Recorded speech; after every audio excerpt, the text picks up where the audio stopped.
Hello.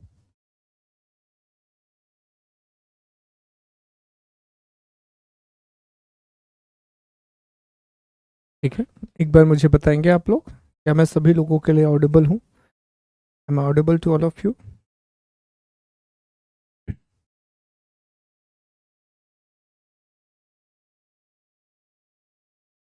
एक second, आपके comment नहीं आ रहे हैं, 1 मिनट रुकिएगा।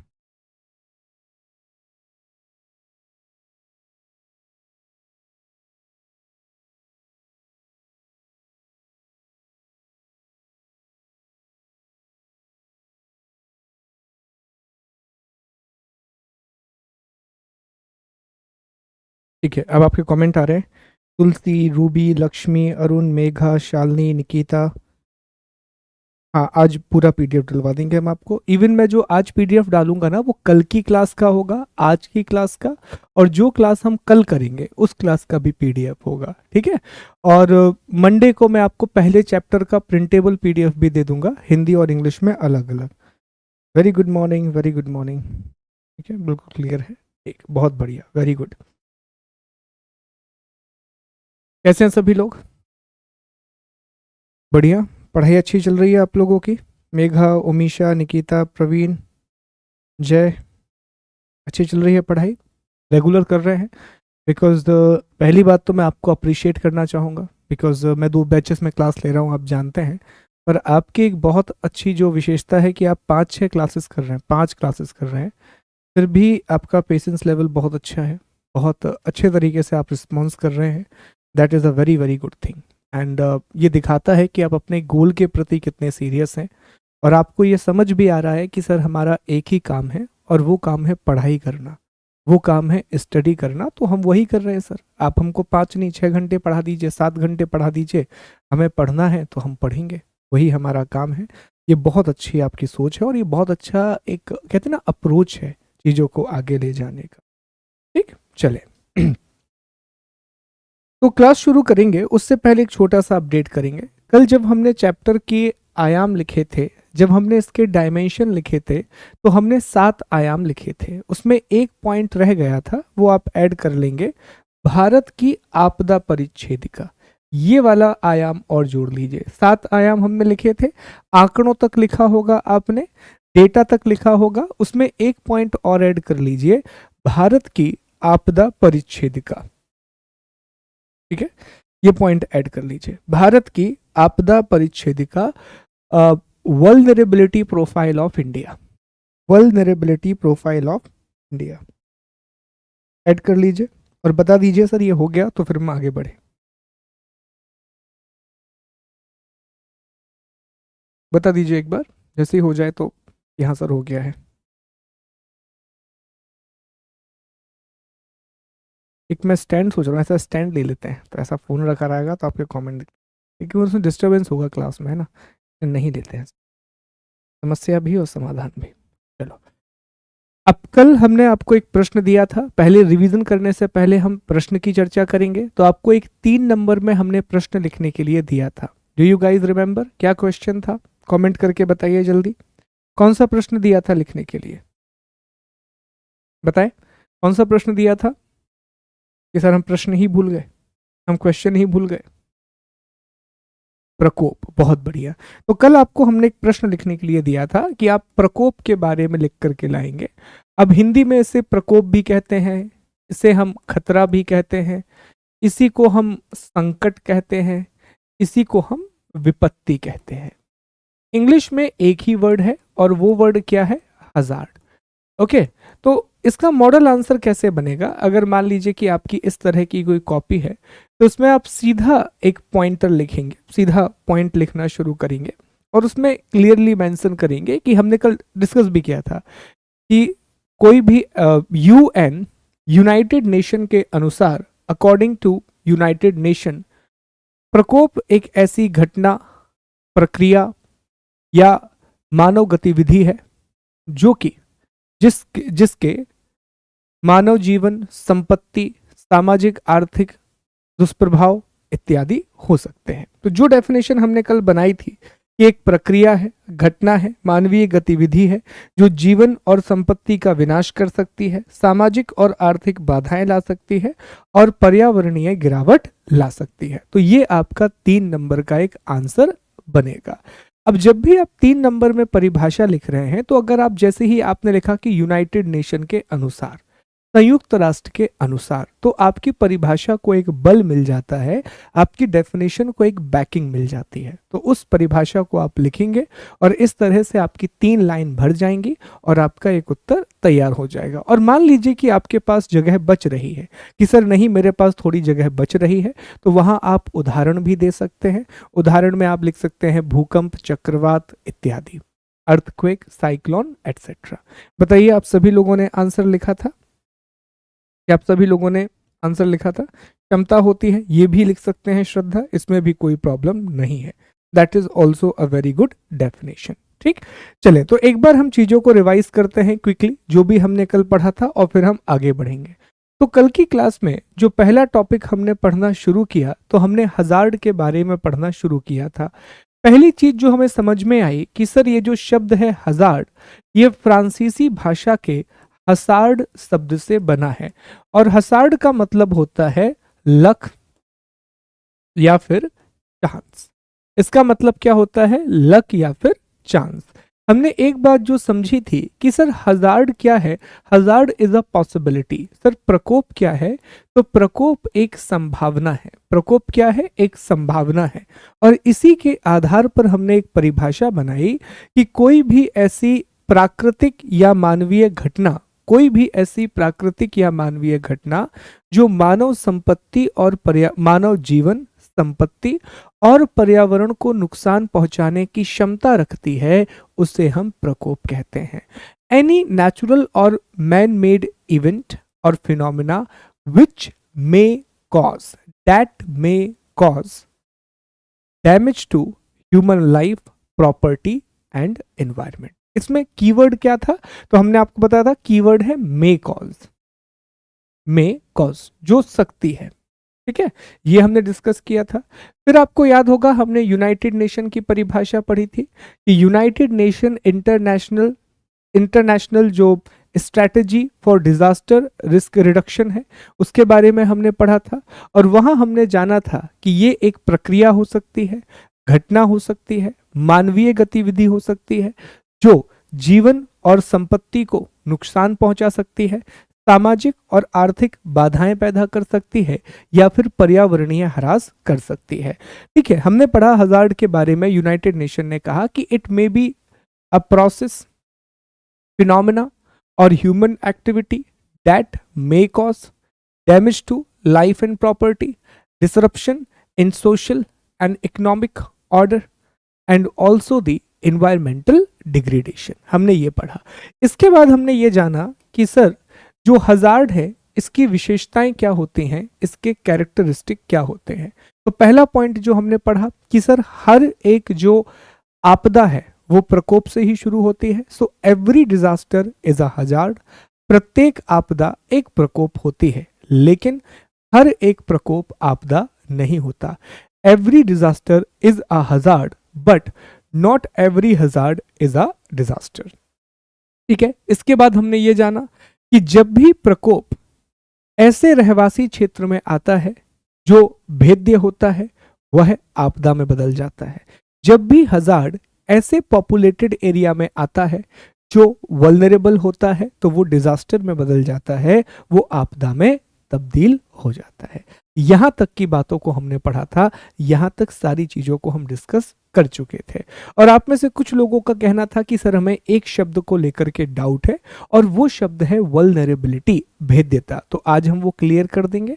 आगे जब आपको टॉपिक हम पढ़ाएंगे वल्नरेबिलिटी, तो वहां वो ऑटोमेटिकली क्लियर हो जाएगा।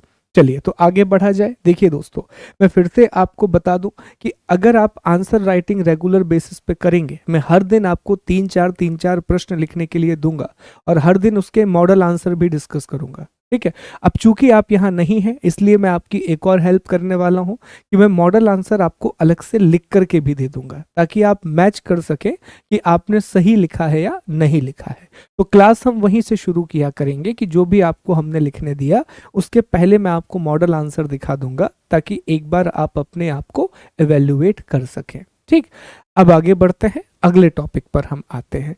तो सर अब हमें जो अगला टॉपिक पढ़ना था, अगली हेडिंग आप लगाएंगे। पहली हेडिंग आपने लगाई थी परिभाषा, डेफिनेशन, और 2 परिभाषाएं आपने लिखी थी। दूसरी हेडिंग आपने लगाई थी विशेषताएं, और फिर यहां पर आपने कुछ कैरेक्टरिस्टिक लिखे थे। अब तीसरी हेडिंग आप लगाइए, जो आपने शायद कल लगा भी ली होगी, प्रकोप,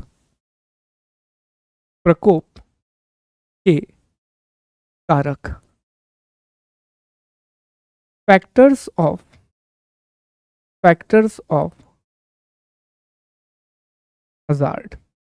ठीक है, फैक्टर्स ऑफ हजार्ड, प्रकोप के कारक। अब पहले एक बात को समझें कि देखिए दोस्तों, शब्दों में अंतर होता है। एक शब्द होता है कारक, जिसे हम घटक या फैक्टर के नाम से जानते हैं, और एक शब्द होता है कारण, जिसे हम रीजन या कॉज के नाम से जानते हैं। दोनों में बहुत बड़ा अंतर है। जब भी आप कारक या घटक शब्द का इस्तेमाल करते हैं, तो ये एक ऐसी चीज है जो बताता है कि अगर ये ज्यादा हो जाए तो क्या प्रभाव पड़ेगा, और कम हो जाए तो इसका क्या प्रभाव पड़ेगा। मैं आपको एक उदाहरण देके बताता हूं। मान लीजिए कि आप आलू टमाटर की सब्जी बना रहे हैं, आप एक सब्जी प्रिपेयर कर रहे हैं। तो उस सब्जी में जो नमक है वो एक कारक या घटक का काम करेगा, जो सॉल्ट है वो एक फैक्टर का काम करेगा। उदाहरण के लिए, अगर नमक की मात्रा ज्यादा हो जाती है तो सब्जी खारी हो जाएगी, और अगर नमक की मात्रा कम होती है तो सब्जी फीकी हो जाएगी।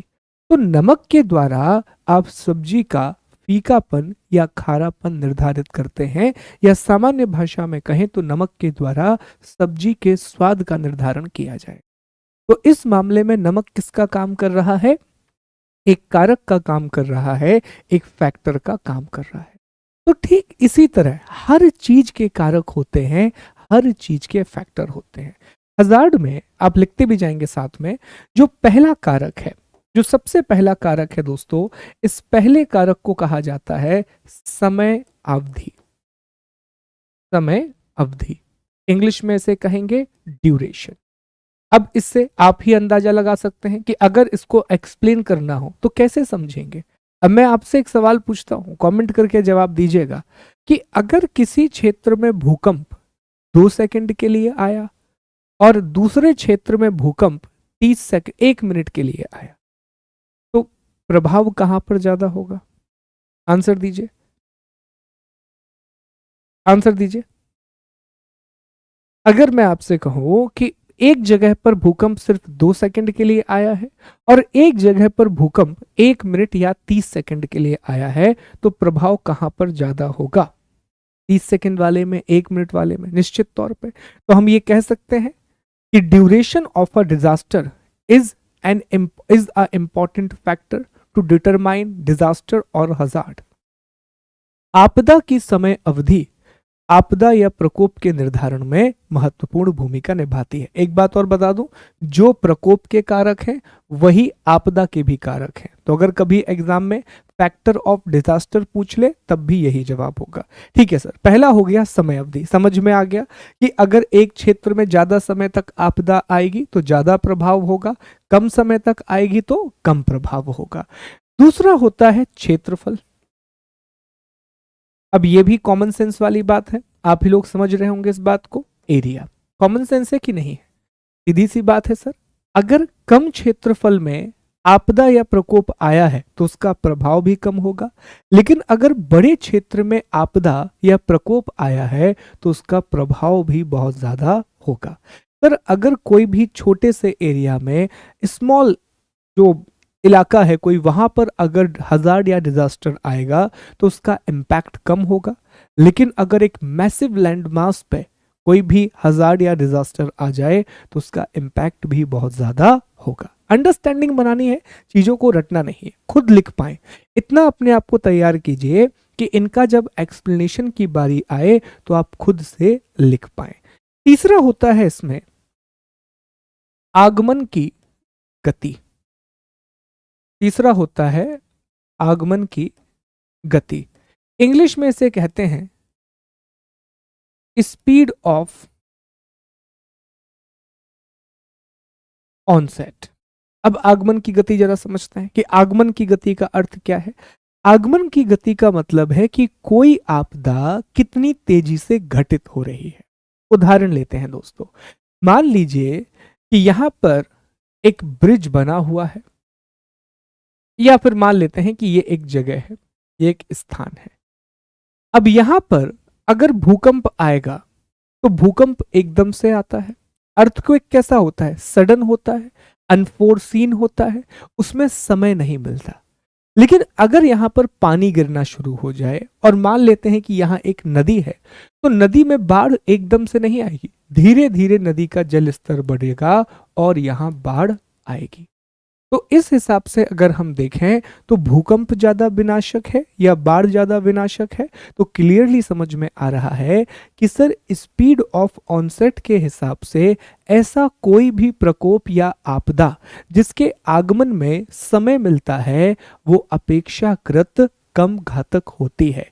Sir according to speed of onset any hazard and disaster which onset timing is more is better than those disaster whose that onset time is lesser। Clear है, यस और नो? समझ में आया कि आगमन की गति स्पीड ऑफ ऑनसेट मतलब एक आपदा कितनी तेजी से घटित हो रही है। जैसे सबसे बुरी जो आपदा मानी जाती है वो दो होती हैं दोस्तों, एक होती है भूकंप और दूसरी होती है लैंडस्लाइड। सबसे बुरी प्राकृतिक आपदाओं में, मानव निर्मित में पूरी टेक्नोलॉजिकल डिजास्टर, औद्योगिक और प्रौद्योगिकी आपदाएं। अब आप खुद सोचिए, भूकंप और लैंडस्लाइड आप इन्हें प्रिडिक्ट नहीं कर सकते कि आप यहां खड़े हुए हो बढ़िया और एकदम से यहां अर्थक्वेक आ जाए, तो आप उसे प्रिडिक्ट नहीं कर सकते। आप भूकंप को प्रिडिक्ट नहीं कर सकते, इसीलिए वो बहुत ज्यादा घातक है। लेकिन वॉल्केनो तो धुआं निकलना शुरू हो जाएगा, ज्वालामुखी विस्फोट होने से पहले धुआं निकलेगा, ये एक चीज है। दूसरा, अगर हम यहाँ पर समझे वॉल्केनो के अलावा बाढ़, तो बाढ़ में भी हमें समय मिलता है कि ठीक है इतना समय मिल जाता है हमें कि हम बाहर निकल जाते हैं। इसीलिए सबसे ज्यादा लोगों की जो जान जाती है वो हमेशा आप देखिएगा भूकंप और लैंडस्लाइड में जाती है, क्योंकि वो बहुत सडन होते हैं, उसका स्पीड ऑफ ऑनसेट बहुत ज्यादा होता है। एक डेटा बताता हूं मैं आपको, भारत में सबसे ज्यादा जो आपदा आती है वो है बाढ़, लेकिन भारत में सबसे ज्यादा लोगों की जो हानि होती है वो भूकंप और भूस्खलन से होती है, वो अर्थक्वेक और लैंडस्लाइड से होती है। रीजन आपके सामने मैंने बता दिया कि भूकंप और लैंडस्लाइड में लोगों को संभलने का मौका नहीं मिलेगा, जबकि बाढ़ में लोगों को संभलने का मौका मिल जाएगा। क्लियर है, ये बात समझ पा रहे हैं आप लोग? ठीक है, that is very much important, ध्यान दीजिएगा इन सभी बातों पर। ठीक है, इसके बाद अगला जो इसमें आता है वो है पूर्व अनुमान क्षमता। पूर्वानुमान क्षमता।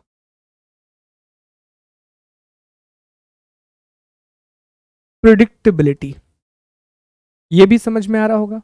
आप ही लोग कमेंट करके बताएं इसका मतलब क्या हुआ सर। प्रिडिक्टेबिलिटी का मतलब क्या हुआ? अनुमान लगा लेना, किसी भी चीज का प्रिडिक्ट कर लेना। तो ऐसी कोई भी आपदा जिसका हम अनुमान लगा सकते हैं वो हमारे लिए कम घातक होगी, और ऐसी आपदा जिसका हम अनुमान नहीं लगा सकते वो हमारे लिए ज्यादा घातक होगी। ठीक है, एग्जाम्पल के लिए साइक्लोन। तो अब हमारे पास इतना अच्छा सिस्टम है कि विपर्जॉय आने के एक हफ्ते पहले से हमें पता था, और हमारे न्यूज चैनल तो हैं ही महान, फिर बाकी कसर न्यूज चैनल पूरी कर रहे थे, स्टूडियो में पंखे से उड़ रहे थे, छाता लेकर के उड़ रहे थे, तो वो तो हमें देखने के लिए मिला ही है।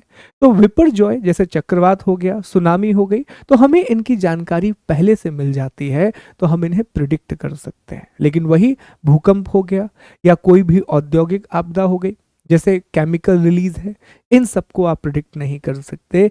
इसीलिए ये आपदाएं बहुत घातक होती हैं, बहुत डेंजरस होती हैं। ओके, अगला इसमें आता है नंबर 5,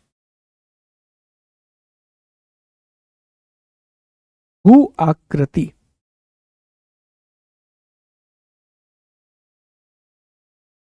जियो मॉर्फोलॉजी।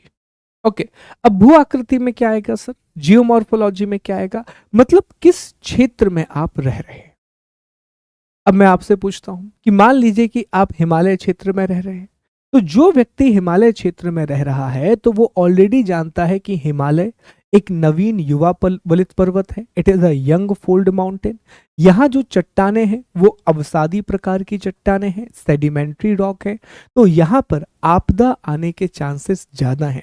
दूसरी बात, ये टेक्टोनिक रीजन है, ये विवर्तनिक क्षेत्र है, जहां अब भी जो भारत की प्लेट है वो यूरेशियन प्लेट से टकरा रही है, जो इंडियन प्लेट है वो यूरेशियन प्लेट से टकरा रही है लगातार कंटिन्यूअसली, जिस वजह से इस क्षेत्र में भूकंप बहुत आते हैं, इस पूरे रीजन में अर्थक्वेक बहुत ज्यादा आते हैं। और एक दूसरा व्यक्ति है जो मध्य प्रदेश में, लेट्स अज्यूम कि इंदौर में रह रहा है, भोपाल में रह रहा है, जबलपुर में रह रहा है, छिंदवाड़ा में रह रहा है, दमोह सागर में रह रहा है, तो ये विवर्तनिक रूप से शांत क्षेत्र है, ये टेक्टोनिकली एक्टिव नहीं है, तो भूकंप के प्रति ज्यादा वल्नरेबल कौन होगा, अर्थक्वेक के प्रति ज्यादा वल्नरेबल कौन है, तो सर जो हिमालय में रहेगा। दूसरा, चक्रवात का प्रभाव किस पर पड़ेगा, तो जो लोग कोस्टल रीजन में रह रहे हैं, जो लोग तटीय क्षेत्रों में रह रहे हैं, उन पर चक्रवात का प्रभाव ज्यादा पड़ेगा, जो आंतरिक भागों में रह रहे हैं उन पर चक्रवात का प्रभाव कम पड़ेगा।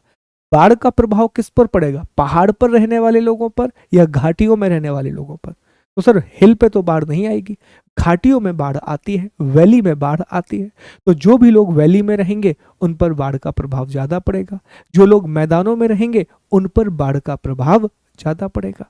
तो ये होता है भू आकृति, जियोमॉर्फोलॉजी। अंडरस्टूड, समझ में आ रहा है, ऑल गुड, समझ में आ रहा है, सारी चीजें क्लियर है। ओके, इसके बाद एक और कारक होता है परिमाण, इसको बोलते हैं मैग्नीट्यूड। मैग्नीट्यूड इसका मतलब आप लोग जानते हैं, मतलब किसी भी आपदा का प्रभाव कितना ज्यादा होता है उसे हम मैग्नीट्यूड कहते हैं, उसे हम क्या कहते हैं, मैग्नीट्यूड कहते हैं। तो इसमें ज्यादा परेशान नहीं होना है, मैग्नीट्यूड। और सातवां इसमें आता है आवृत्ति।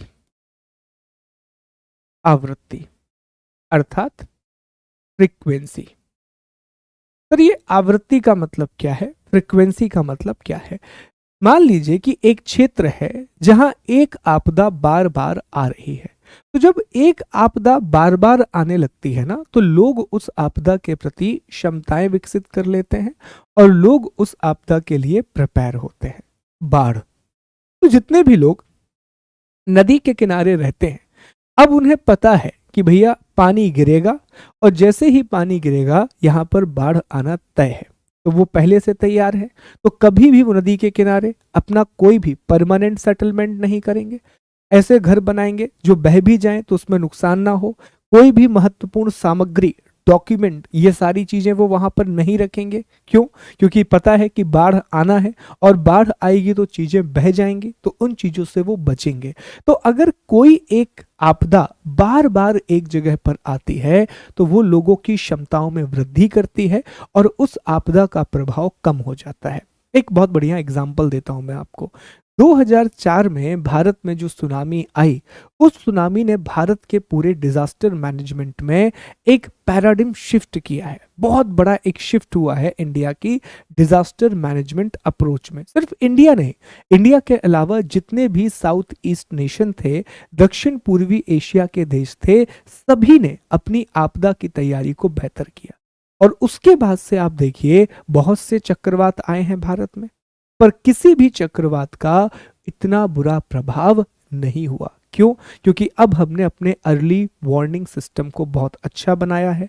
हमारी जो टीमें हैं, नेशनल डिजास्टर रिलीफ फोर्स है, ये सब मिलकर के बहुत अच्छा काम करते हैं। विशेष तौर पर गुजरात में जो काम हुआ है, उड़ीसा में जो काम हुआ है, ये सराहनीय है। उड़ीसा ने तो बहुत ही अच्छा काम किया है क्योंकि तटीय क्षेत्र है और भारत का जो पूर्वी इलाका है वहां पर चक्रवात ज्यादा आते हैं, इंडिया के ईस्टर्न कोस्ट पर साइक्लोन ज्यादा आते हैं और पश्चिमी क्षेत्र में ज्यादातर चक्रवात गुजरात में आते हैं। तो भारत का जो पूर्वी क्षेत्र है वो चक्रवातों के लिए बहुत ज्यादा भेद्य है, it is very vulnerable to cyclone.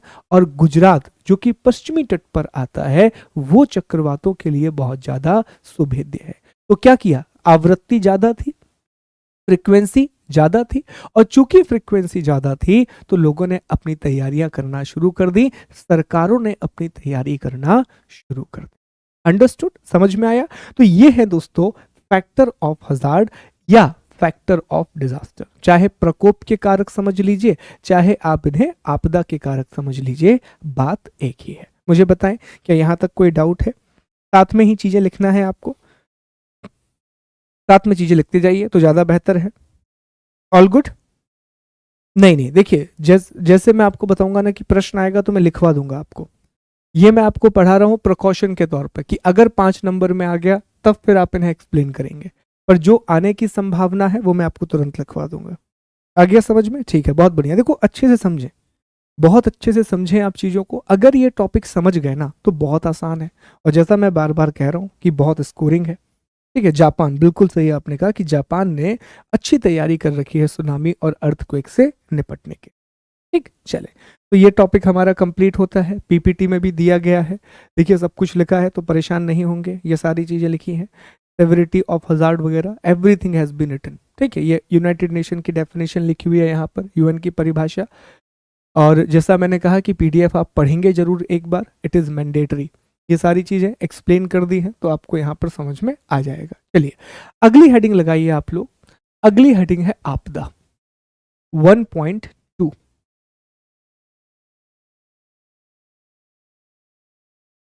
Thank you so much. भूस्खलन का अनुमान हम पहले से नहीं लगा सकते, क्योंकि हमें नहीं पता ना कि देखो, एक प्रिडिक्टेबिलिटी तो रहती है कि यार यहाँ आ सकता है, लेकिन कई बार ऐसी ऐसी जगह पे भूस्खलन हो जाता है जहां पर हमने प्रिडिक्ट नहीं किया है। ठीक है, चलिए अगली हेडिंग लगाएंगे। मैग्नीट्यूड का मतलब होता है किसी भी चीज का प्रभाव। जैसे मान लीजिए कि एक जगह पर भूकंप आया, समझिए इसको, इन्होंने प्रश्न पूछा मैग्नीट्यूड, तो एक जगह पर भूकंप आया, उसका पैमाना आया रिक्टर स्केल पर 2, और एक जगह भूकंप आया जिसका पैमाना रिक्टर स्केल पे आया है 7 या 8। तो आप मुझे बताएं किसका प्रभाव ज्यादा होगा? 2 वाले का तो हमें पता भी नहीं चलेगा, 2 वाला जो आया ना उसका तो हमें पता भी नहीं चलेगा, लेकिन जहां पर 7 या 8 रिक्टर पैमाने का भूकंप आएगा वहां पर हमें समझ में आएगा कि यार ये तो बहुत नुकसान हो गया। ठीक है, तो वो मैग्नीट्यूड है। आवृत्ति का मतलब है फ्रीक्वेंसी, एक चीज के घटित होने की समय अंतराल। आज बाढ़ आई, 3 महीने बाद फिर बाढ़ आई, 3 महीने बाद फिर बाढ़ आई, तो फ्रिक्वेंट इवेंट हो गया, यार फ्रिक्वेंसी है। ठीक है, ये वाली चीज आपको समझना है। ऑल गुड, चले अगली हेडिंग लगाएंगे आप लोग। एक सेकेंड मैं पानी पी लेता हूं, अगली हेडिंग लगा लीजिए जब तक आप।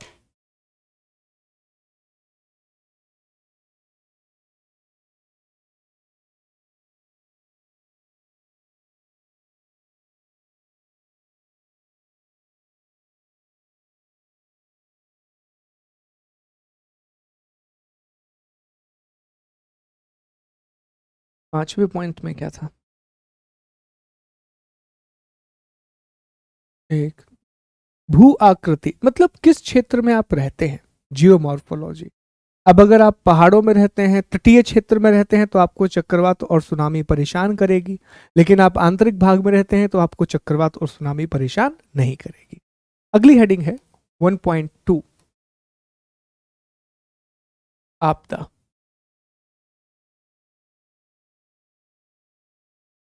डिजास्टर।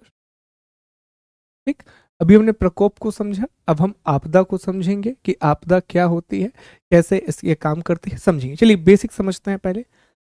देखिए ये जो शब्द है डिजास्टर, ये 2 शब्दों से मिलकर के बना है, एक है डैश और एक है एस्टर। ये दोनों ही फ्रांसीसी भाषा के शब्द हैं, ये दोनों ही फ्रेंच वर्ड हैं। ठीक है, ये दोनों ही फ्रेंच वर्ड हैं। देखिए डैश का जो मतलब होता है, डैश का जो मतलब होता है, इसका मतलब होता है बैड या फिर इविल। हिंदी में हम कहें तो बुरा या खराब, इसी को अशुभ भी बोलते हैं, अशुभ। और ये जो शब्द है डेस्टर, एस्टर, एस्टर का मतलब होता है स्टार, अर्थात तारा। तो अगर हम इस हिसाब से इसका अनुमान लगाएं कि डिजास्टर का अर्थ क्या है, तो डिजास्टर का मतलब बनता है बुरा या अशुभ तारा। इसका मतलब होता है बैड या फिर इवल स्टार। ठीक है। और बुरा तारा कभी भी अच्छा नहीं होगा, वो हमेशा क्या लेकर के आएगा, तो हमेशा ये विनाश लेकर के आएगा, हमेशा ये डैमेज या डिवास्टेटिंग इफेक्ट लेकर के आएगा। अब एक बेसिक बात समझो, कॉमन बात समझो, फिर हम इसकी परिभाषा लिखेंगे। पहले समझ लो फिर हम लिखेंगे।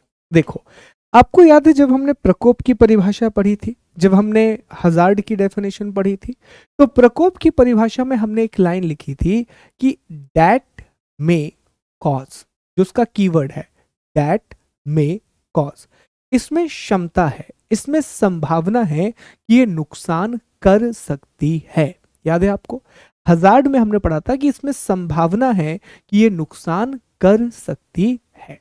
लेकिन दोस्तों जब हम आपदा की बात करते हैं तो आपदा में तय है कि विनाश होगा।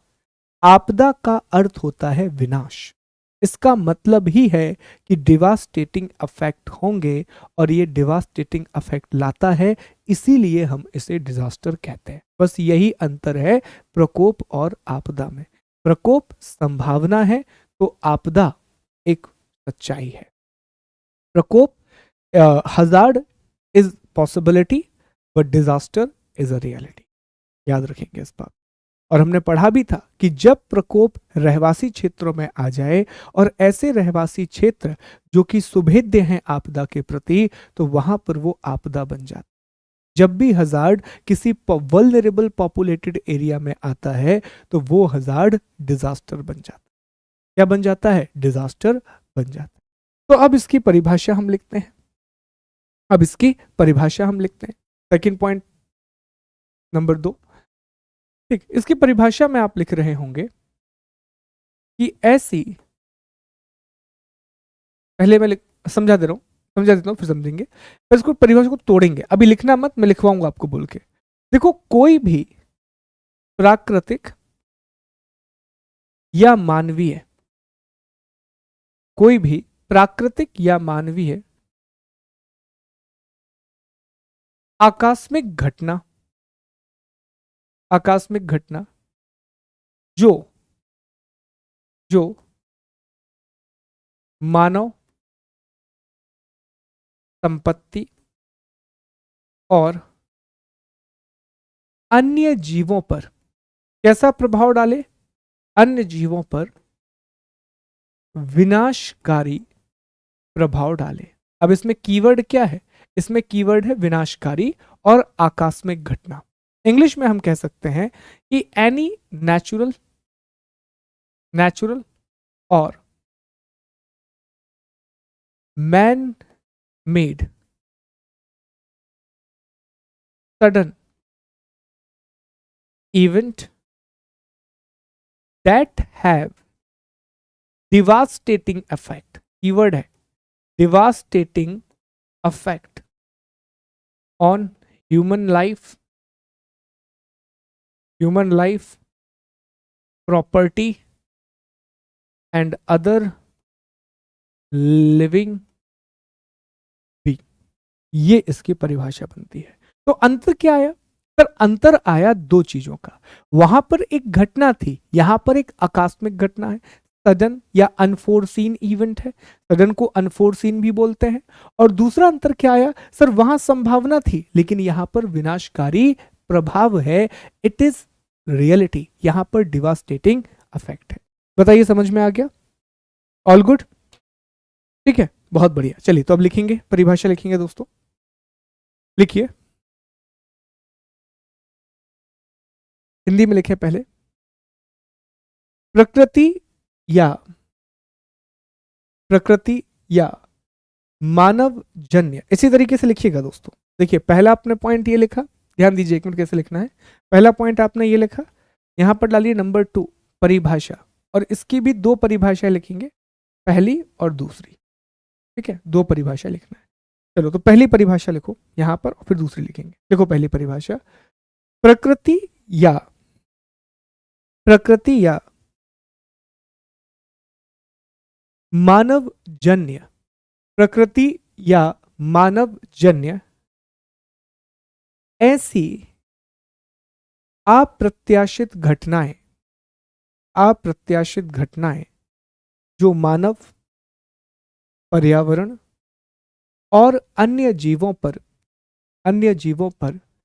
विनाशकारी प्रभाव डालती हैं, अन्य जीवों पर विनाशकारी प्रभाव डालती है। ठीक है, इसमें अंडरलाइन क्या करेंगे, इसमें अंडरलाइन करेंगे विनाशकारी प्रभाव, इसको अंडरलाइन कर लीजिए, और अप्रत्याशित घटनाएं, इसको अंडरलाइन कर लीजिए। इंग्लिश में लिखिए, नेचुरल और man made, natural and man made unforeseen events को अंडरलाइन करेंगे, नेचुरल और man made unforeseen events that have devastating effect on human, environment and other living being, human, environment and other living being।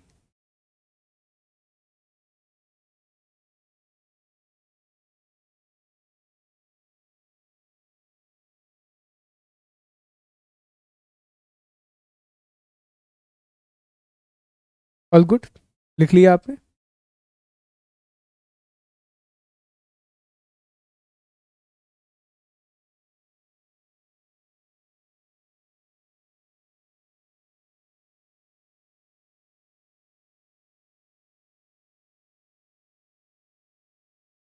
ठीक है,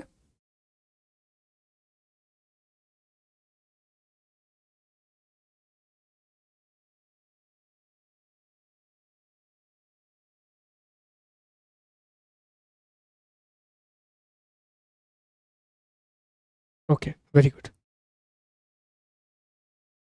बताते रहिए क्योंकि सही रहता है, थोड़ा सा बताते रहेंगे तो पता पड़ जाता है कि आपने लिखा है कि नहीं लिखा है सारी चीजें।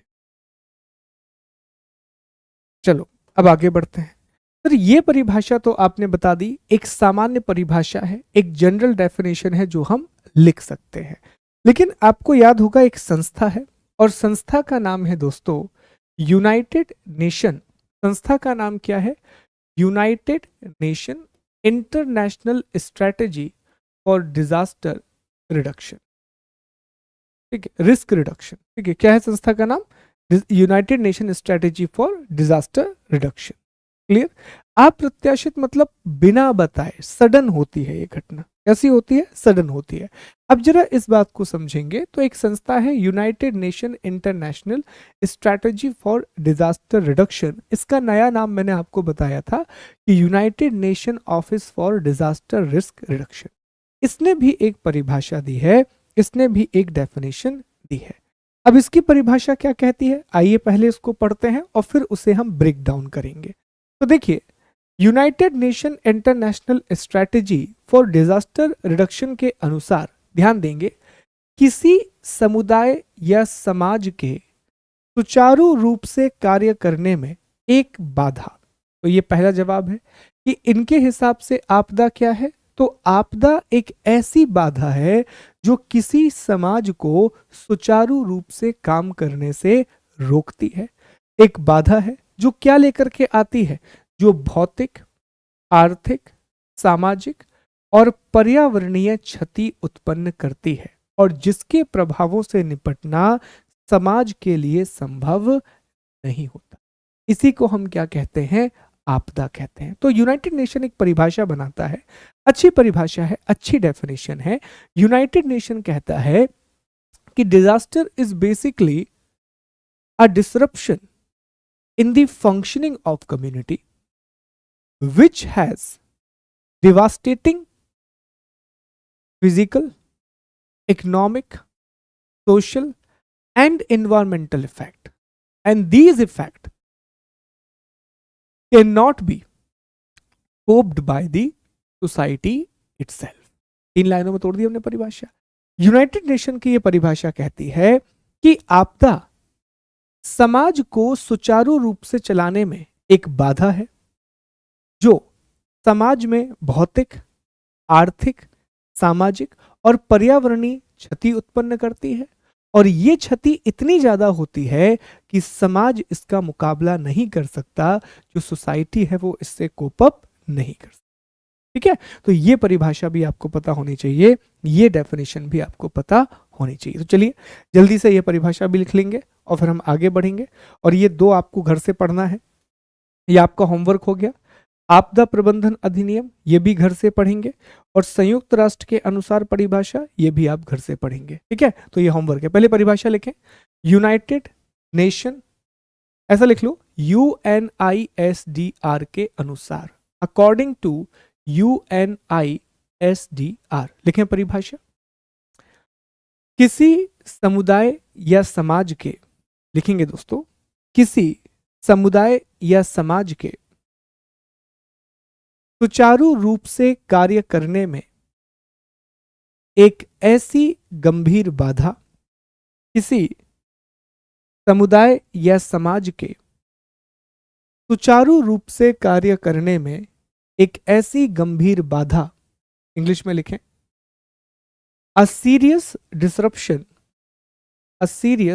disruption of the functioning of a community or society,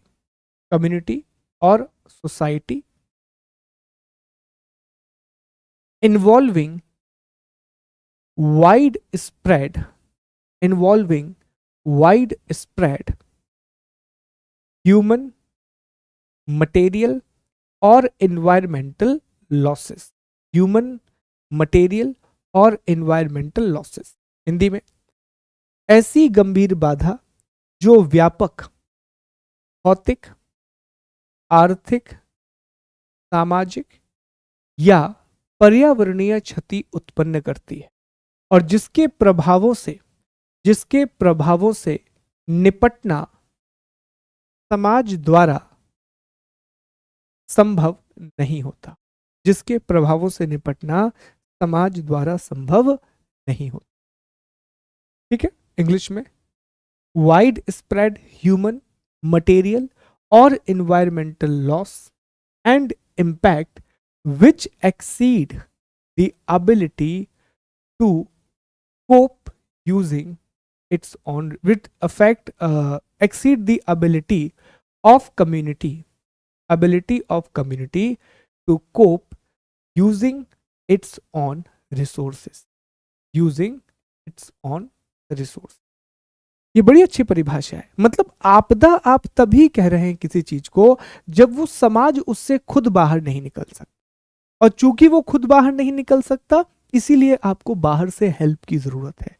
मान लीजिए कि एक क्षेत्र जहां आप रहते हैं वहां बाढ़ आ जाए, और उस बाढ़ से लड़ने में अगर आप सक्षम नहीं है तब आपको दूसरे लोगों की मदद लेनी पड़ेगी। तब या तो सरकार आकर के मदद करेगी या अंतर्राष्ट्रीय मदद आपके लिए आएगी।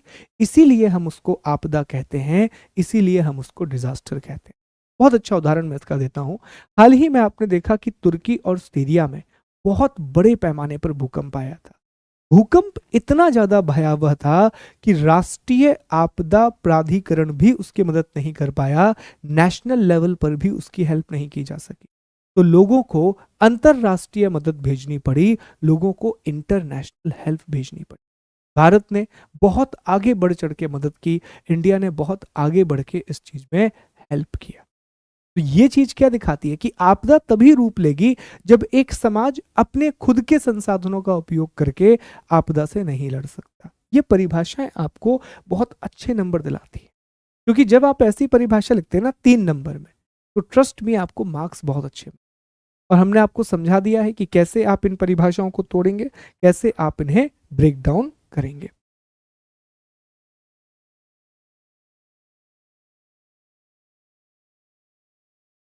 क्या समझ नहीं आता अंकित, आप बताओ। अगर मैं पूरा आपको पीडीएफ से लिखवा दूंगा तो फिर मैंने आपसे कहा ना कि कुछ काम आपको घर पे भी करना पड़ेगा। अब इतना आसानी से मैंने आपको लिखवा दिया, अब इसमें समझने वाला है क्या दोस्त, आप मुझे बताओ क्या समझने वाला है इसमें। मैंने आपको समझाया, 2 पॉइंट मैंने आपको लिखवाए, और बाकी मैं आपसे कह देता हूँ कि यार ये वाला पॉइंट है, आप खुद लिख लेना। ठीक है, तो इसमें मुझे समझ नहीं आ रहा कि समस्या क्या है। आनंद, सॉरी अंकित, क्या समस्या है इसमें?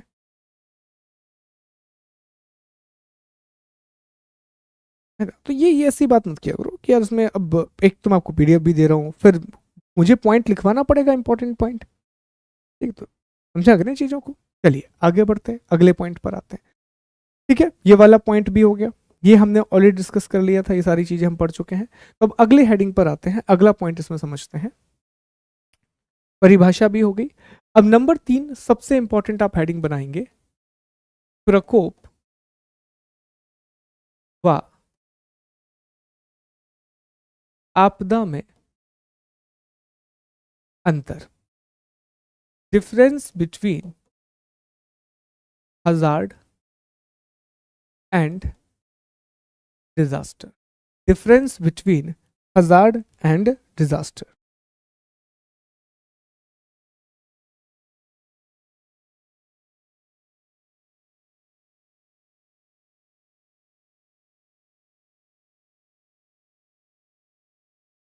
देखिए, जो पॉइंट मैं आपको बोलता हूं कि पीडीएफ से लिखना है, सिर्फ वही लिखना है। जैसे कल तो मैंने कुछ नहीं बोला, आज भी मैंने पूरा डिक्टेट करा दिया, और अभी भी मैंने पूरा लिखवा दिया, तो अभी मैंने कुछ नहीं बोला, पर आगे मैं आपसे बोलूंगा कि कुछ पॉइंट पीडीएफ से लिखना है, तभी आप लिखेंगे। और पीडीएफ आपको पढ़ने के लिए दी गई, सिर्फ रीडिंग के लिए दी गई है। ठीक, चलो अभी ध्यान दो। अब इसको आप मेरे साथ ही बनाएंगे। अब ये जो प्रश्न है, याद रखेंगे, यहीं पर लिख देंगे मोस्ट इंपॉर्टेंट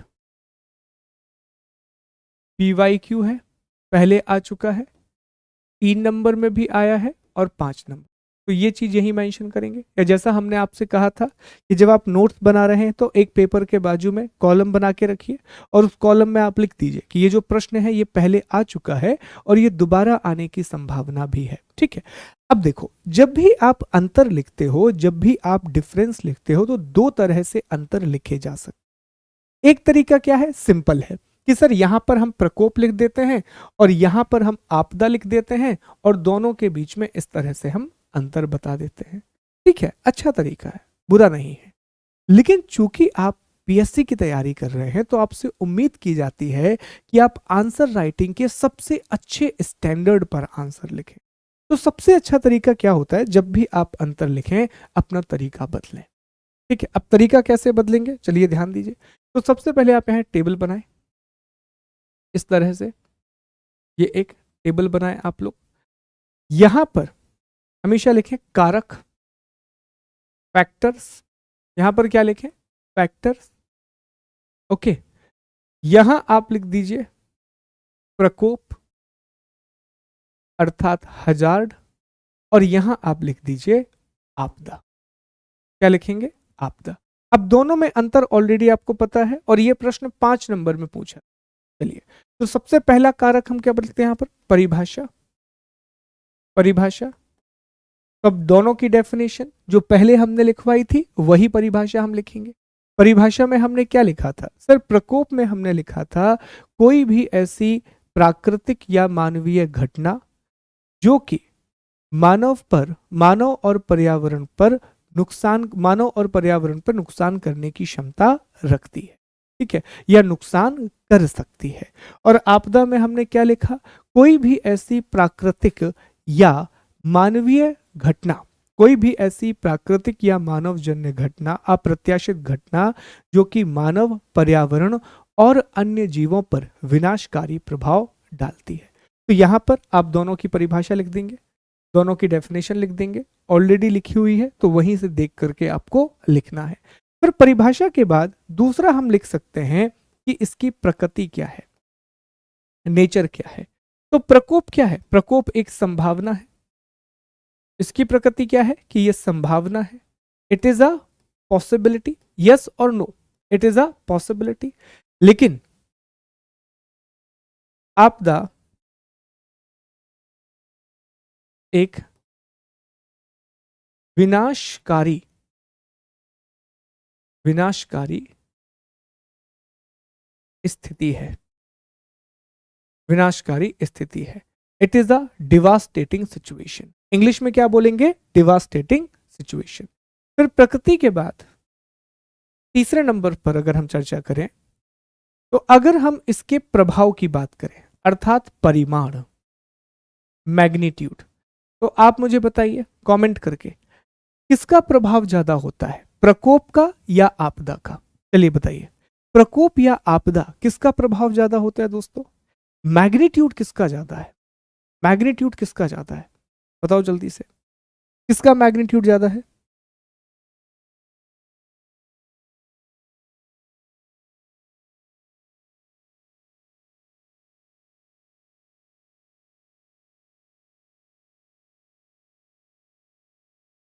वेरी गुड। तो यहां पर हम क्या लिखेंगे कि प्रकोप में सक्रिय, ऐसा लिखेंगे, मानव जीवन को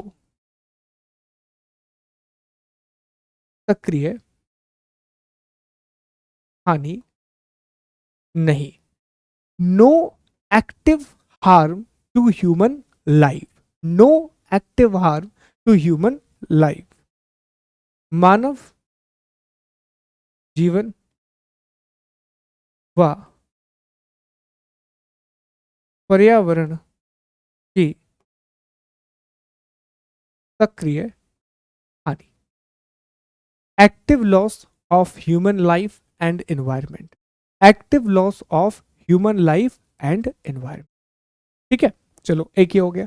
अब मैं आपसे एक और चीज पूछता हूं, नंबर 4, चौथा नंबर ही बना दे रहा हूं मैं यहां पर, आप इमेजिन कर लेना। अब मैं नंबर 4 आपसे पूछ रहा हूं, ठीक है। नंबर 4 है परिहार्यता। परिहार्यता इंग्लिश में से कहते हैं अवॉइडेबिलिटी, अवॉइडेंस, अवॉइडेंस। परिहार्यता का मतलब होता है क्या किसी चीज को हम टाल सकते हैं या नहीं टाल सकते। तो अगर मैं आपसे पूछूं क्या हम प्रकोप को टाल सकते हैं, क्या हम हजार्ड को अवॉइड कर सकते हैं, यस और नो में जवाब देना। क्या हम प्रकोप को टाल सकते हैं, क्या हम हजार्ड को अवॉइड कर सकते हैं, यस और नो में जवाब दो जल्दी से। क्या हम प्रकोप को टाल सकते हैं, क्या हम हजार्ड को अवॉइड कर सकते हैं? कल की बातों पर कॉमन सेंस के आधार पर जवाब दो जल्दी से। अरे प्रभु, बहुत बढ़िया, बहुत बढ़िया। दिमाग नहीं लगाना है बिल्कुल है। नहीं मेरे दोस्त, आप प्रकोप को नहीं टाल सकते। आप बताइए, हमने कल क्या पढ़ा था कि भूकंप आपदा बाद में बनती है, पहले तो वो प्रकोप है। अगर भूकंप एक रेगिस्तान में आया तो प्रकोप, वही भूकंप अगर शहर में आया तो आपदा। तो क्या आप भूकंप को रोक सकते हो?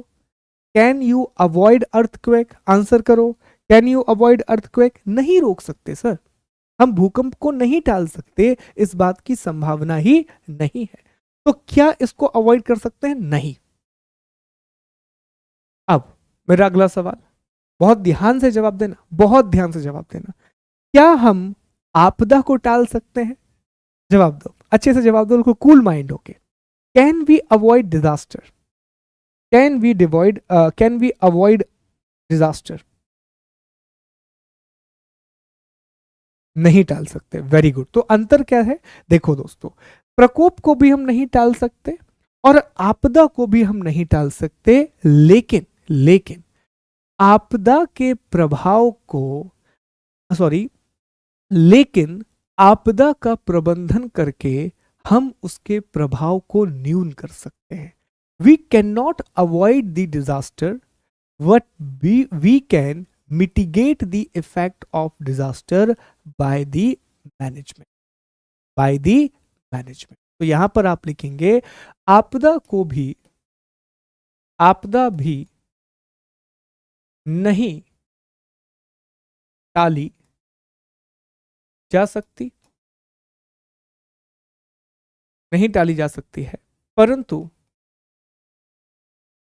आपदा के प्रबंधन द्वारा इसके प्रभाव को न्यूनीकृत किया जा सकता है। इंग्लिश में, डिजास्टर ऑल्सो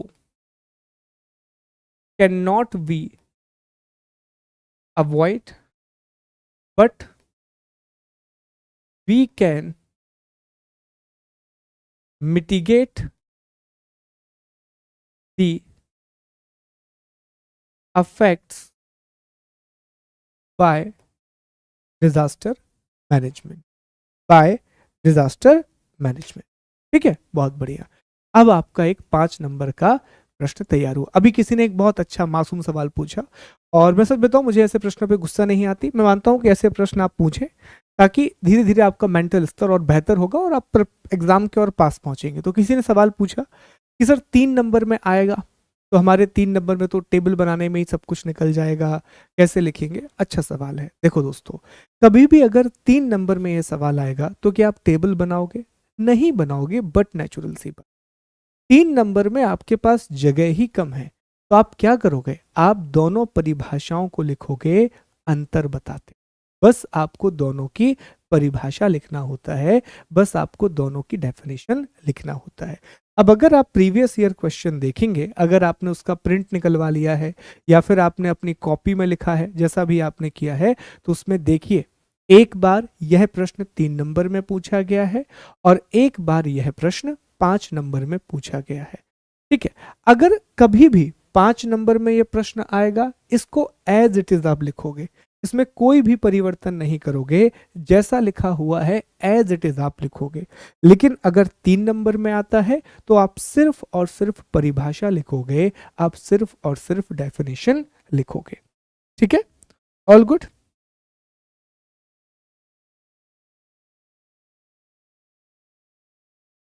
ठीक है, क्लियर है? हाँ, 4 ही पॉइंट लिखना है, क्योंकि इतने में आपका 5 नंबर का कंटेंट हो जाएगा। देखो, ये एक और बात समझे, एक और हमारे दिमाग में मिथ रहता है कि सर 3 नंबर के आंसर में 3 पॉइंट लिखना है, 5 नंबर में 5 पॉइंट लिखना है। नहीं, ये नेसेसरी नहीं है।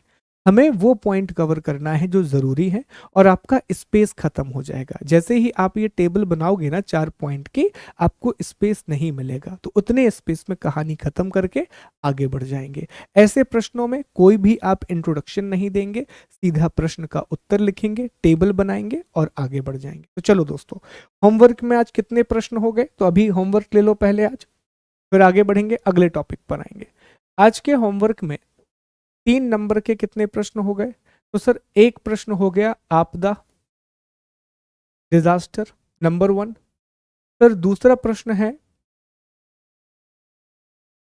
प्रकोप व आपदा में अंतर। ठीक है सर, तीसरा प्रश्न है, इसको बोलेंगे disaster, difference between disaster and hazard. Sir तीसरा प्रश्न यहां पे एक और आप बना लीजिए, अभी हम पढ़ा देंगे आपको।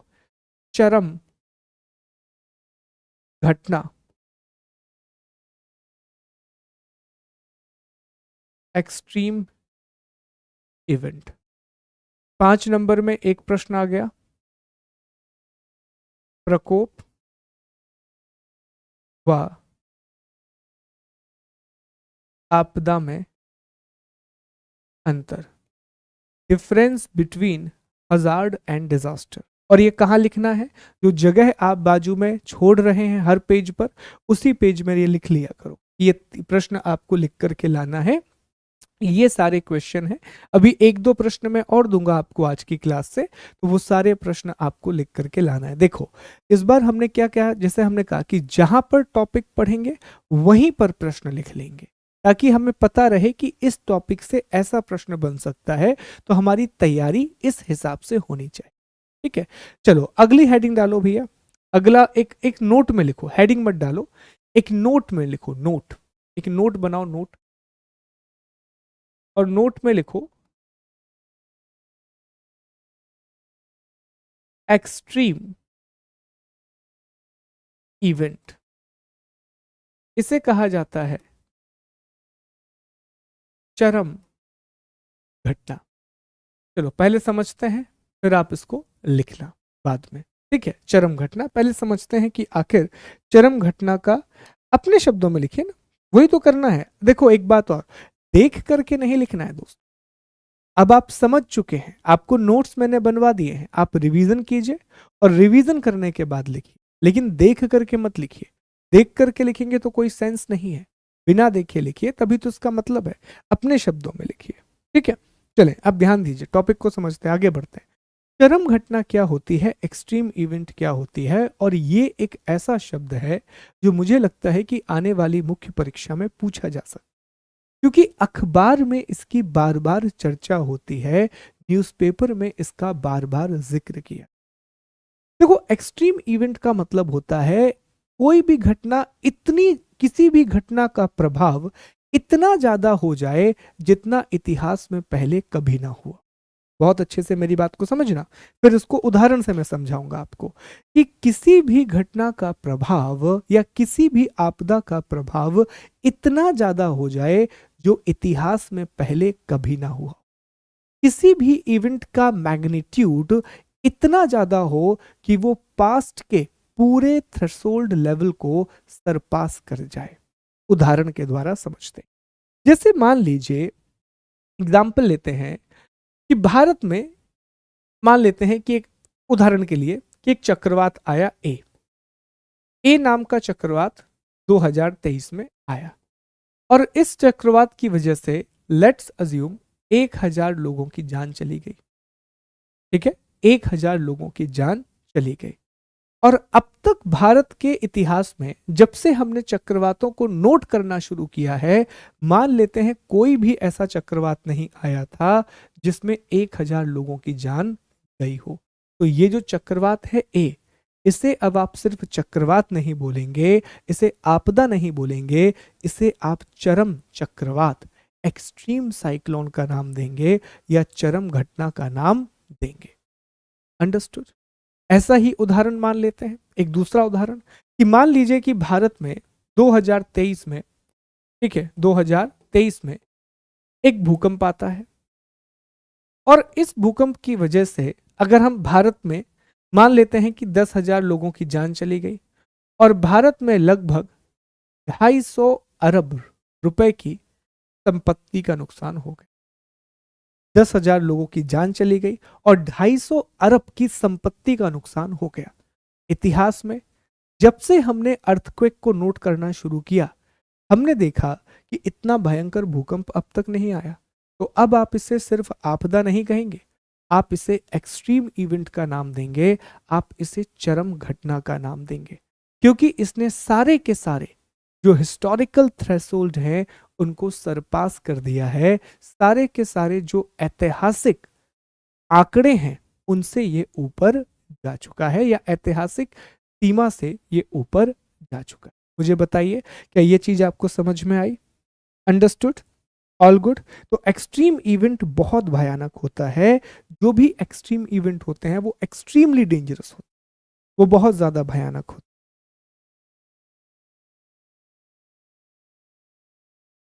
ऑल गुड, ठीक है, गॉट इट। चलो तो लिखो फिर जल्दी से लिखो, और इसमें डाल देना IMP 3 मार्कर। इसमें क्या डाल दोगे? इंपॉर्टेंट 3 मार्कर, संभावित प्रश्न। ये प्रश्न आपसे पूछा जा सकता है, तो ये प्रश्न भी आप लिख करके लाएंगे। IMP 3 marker. मैं आपको मॉडल आंसर बता दूंगा तो इसमें आप समझ जाएंगे। चलो लिखें, हिंदी में लिखें पहले।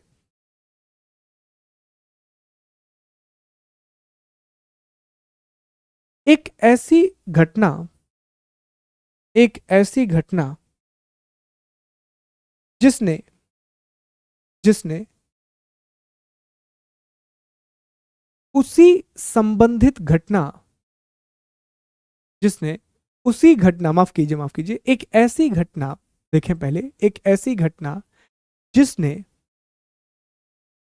उसी घटना से संबंधित, जिसने उसी घटना से संबंधित अतीत के, अतीत के सारे सारे विनाशात्मक आंकड़ों को तोड़ दिया हो, अतीत के सारे विनाशात्मक आंकड़ों को तोड़ दिया हो, चरम घटना कहते हैं। अतीत के सारे विनाशात्मक आंकड़ों को तोड़ दिया हो, चरम घटना कहते हैं। बिल्कुल, देखिए इन्होंने उदाहरण दिया। इंग्लिश में लिखिए, एन एक्सट्रीम इवेंट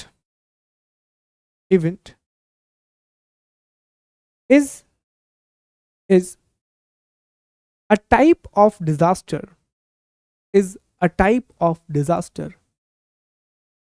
which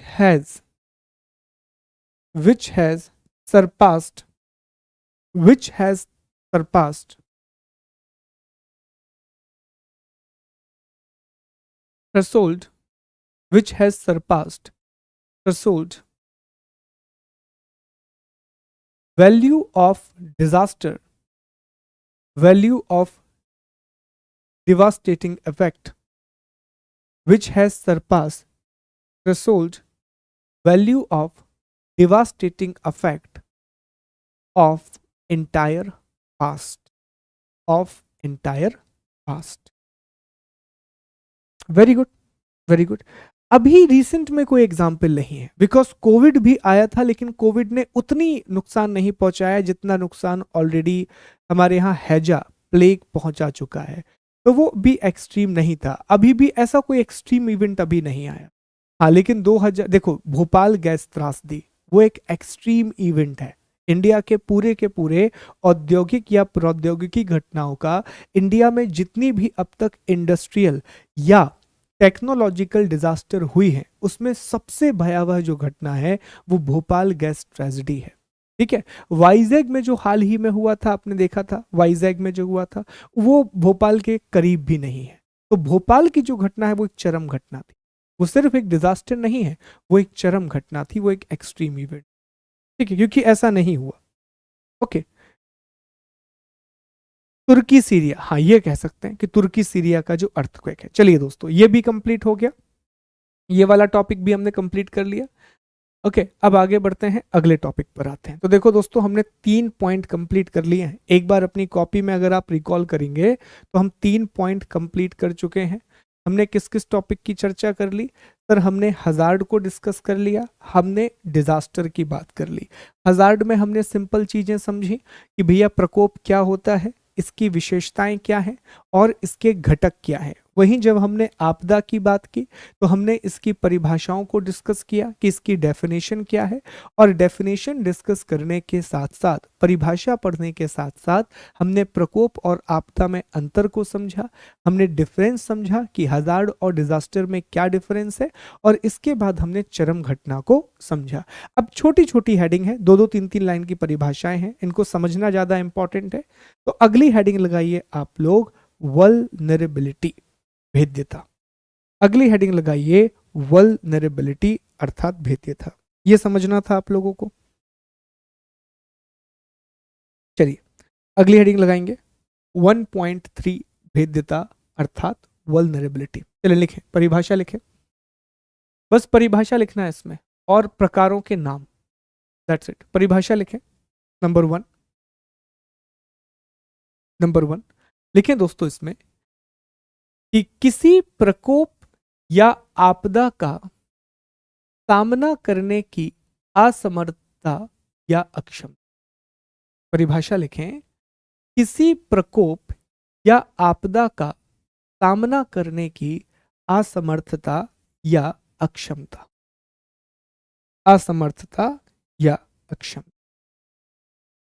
ठीक है, परिभाषा हो गई। इंग्लिश में लिखें, inability to withstand a hazard or disaster. Inability to withstand a hazard or a disaster. ठीक है, inability to withstand a hazard or a disaster.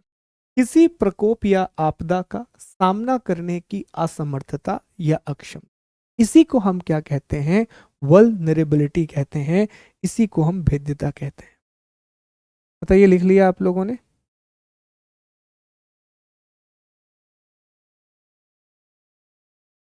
Completed?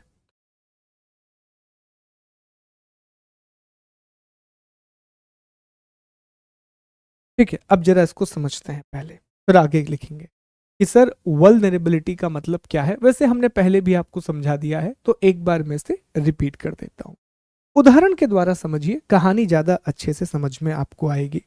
देखिए, मान लेते हैं दोस्तों, यहां पर दो लोगों का घर है। एक मान लेते हैं यहां पर अंकित का घर है, ठीक है। और एक हम यहां मान लेते हैं कोई भी, अगर आप लोगों का नाम है तो आप लोग अपने ऊपर ही नाम नहीं लेंगे, ये बस मैं उदाहरण ले रहा हूं, ठीक है। एक मान लेते हैं कि अंकित का घर है और एक मान लेते हैं प्रमोद का घर है। दोनों के यहाँ पर घर बने हुए हैं, ठीक है। अंकित का घर हो गया और यहाँ पर ये प्रमोद का घर हो गया, दोनों का घर है। उदाहरण वही जो हमने पिछली बार लिया था। क्या है, एक ही उदाहरण जब दो तीन बार लेते हैं तो चीजें समझ में आती। अब ये दोनों के जो घर हैं, मान लेते हैं कि ये दोनों का ही घर कहाँ पर है। इन दोनों का ही घर लेट्स अज्यूम इंदौर में है। कहाँ पर है? इंदौर में। इन दोनों का घर इंदौर में है। अब इंदौर में एक भूकंप आता है, एक अर्थक्वेक आता है, एक भूकंप आता है। अंकित ने जो घर बनवाया है, अंकित क्योंकि अच्छे घर से आता है, तो अंकित के पास पैसा है, अंकित के घर में पैसा है, तो अंकित ने जो घर बनवाया है, ये घर सीज्मिक रेजिस्टेंस है, अर्थात ये घर भूकंप रोधी है। कि अगर 8-9 तक का भूकंप भी आता है तब भी अंकित का घर नहीं ढहेगा, क्योंकि उसने सीज्मिक रेजिस्टेंस घर बनवाया है, उसने भूकंप रोधी घर बनवाया है। लेकिन प्रमोद, क्योंकि प्रमोद गरीब परिवार से है, तो प्रमोद अफोर्ड नहीं कर सकता चीजों को, और चूंकि वो अफोर्ड नहीं कर सकता, इसलिए उसका जो घर है वो सामान्य है। उसने किसी भी तरह की सेफ्टी इसमें नहीं लगाई है। It is a very normal house. और भूकंप आया, और मान लेते हैं कि भूकंप जो आया है वो 6 रिएक्टर स्केल का भूकंप आया। तो एक सिचुएशन हमने बना ली। तो अब आप मुझे बताइए कि कौन सा घर इस भूकंप में ढह जाएगा और कौन सा घर इस भूकंप में रुक जाए। कौन सा घर है जो बिल्कुल नहीं टिक पाएगा? बताइए जल्दी से, कौन सा घर है जो इसमें नहीं टिक पाएगा? आंसर दीजिए, आप ही लोग आंसर दीजिए तो ज्यादा बेहतर समझ में आएगा। Very good. कि सर जो प्रमोद का घर है वो नहीं टिक पाएगा। अच्छा, मैं बार बार अलग अलग नाम लूंगा, तो मैं फिर बता दूं कि अगर आपका नाम है तो आप इसे दिल पर नहीं लेंगे, बस मैं उदाहरण के लिए नाम इस्तेमाल, ठीक है। तो जो प्रमोद का घर है वो निश्चित तौर पे इसमें नहीं टिक पाएगा, क्योंकि उसका घर सामान्य है। तो अब मुझे ये बताइए, अब मैं अगला शब्द, टॉपिक पे हम वापस आ रहे हैं, कि किसका घर भूकंप के प्रति सुभेद्य है, किसका घर अर्थक्वेक के पर्सपेक्टिव में वल्नरेबल है, अर्थात भेद्य है। मुझे बताएं, प्रमोद का या अंकित का? सर अंकित का घर वल्नरेबल नहीं है, क्योंकि अंकित का घर तो अच्छा ही रहने वाला है। लेकिन जो प्रमोद का घर है, प्रमोद का घर भूकंप के प्रति बहुत संवेदनशील है, अर्थक्वेक के प्रति बहुत ज्यादा वल्नरेबल है। तो वल्नरेबल का मतलब यही होता है कि अगर कोई आपदा आई तो क्या वो व्यक्ति, वो समाज, वो संस्था उससे लड़ पाएगा, और लड़ पाएगा तो किस हद तक लड़ पाएगा, इसी को हम वल्नरेबिलिटी कहते हैं। एक बहुत अच्छा डायग्राम मैं आपको दिखाता हूं, सिर्फ आपके समझाने के लिए लेकर के आया हूं ये डायग्राम। ध्यान दीजिएगा इस डायग्राम पर, इट्स अ ब्यूटीफुल डायग्राम। अब देखो, यहां पर आपदाएं लिखी हुई हैं, और शुरू में मैंने आपको बताया था कि जब एक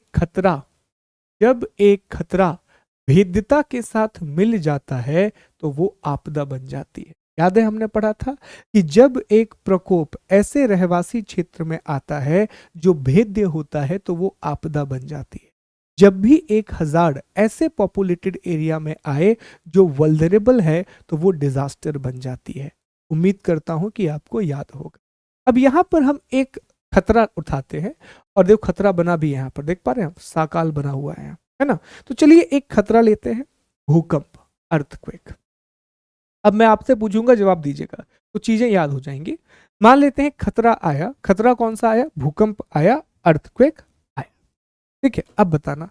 अब यहां लिखा हुआ है कि एक व्यक्ति जिसकी संसाधनों तक सीमित पहुंच है, एक व्यक्ति जिसकी संसाधनों तक सीमित पहुंच है, जिसकी लिमिटेड एक्सेस है रिसोर्स के लिए, वह है। अब जवाब दीजिएगा, एक व्यक्ति जिसकी संसाधनों तक सीमित पहुंच है, वह भूकंप के प्रति भेद्य होगा या नहीं होगा? वो अर्थक्वेक के पर्सपेक्टिव में वल्नरेबल होगा या नहीं होगा? बताइए मुझे, सारे आंसर दीजिए एक एक करके। होगा, बिल्कुल होगा। कि सर उसके पास तो संसाधन वैसे भी नहीं है, और अगर अर्थक्वेक आ गया तो जो संसाधन उसके पास है वो भी चले जाएंगे, तो वो निश्चित तौर पर भूकंप के प्रति सुभेद्य होगा, वो डेफिनेटली अर्थक्वेक के पर्सपेक्टिव में वल्नरेबल होगा। ओके, दूसरा यहां पर दिया है कि एक व्यक्ति जो गरीब है, जो पुअर है, वो वल्नरेबल होगा या नहीं होगा? वो भेद्य होगा या नहीं होगा? बताइए, यस और नो। बिल्कुल होगा सर, गरीब व्यक्ति सबसे ज्यादा परेशान होता है। एक तुर्की और सीरिया में भूकंप आया था, तो इंटरव्यूज आते हैं और वो इंटरव्यू फिर इंग्लिश में डब कर दिए जाते हैं, और कुछ कुछ इंटरव्यू हिंदी में भी डब कर दिए जाते हैं। तो ऐसा ही मैं एक इंटरव्यू सुन रहा था, बीबीसी का रिपोर्टर था, तो बीबीसी के रिपोर्टर ने उससे बात की, तो उसने कहा कि मेरा सब कुछ चला गया, मेरा बिजनेस भी चला गया, मेरी संपत्ति चली गई, इससे अच्छा होता कि मैं मर ही जाता।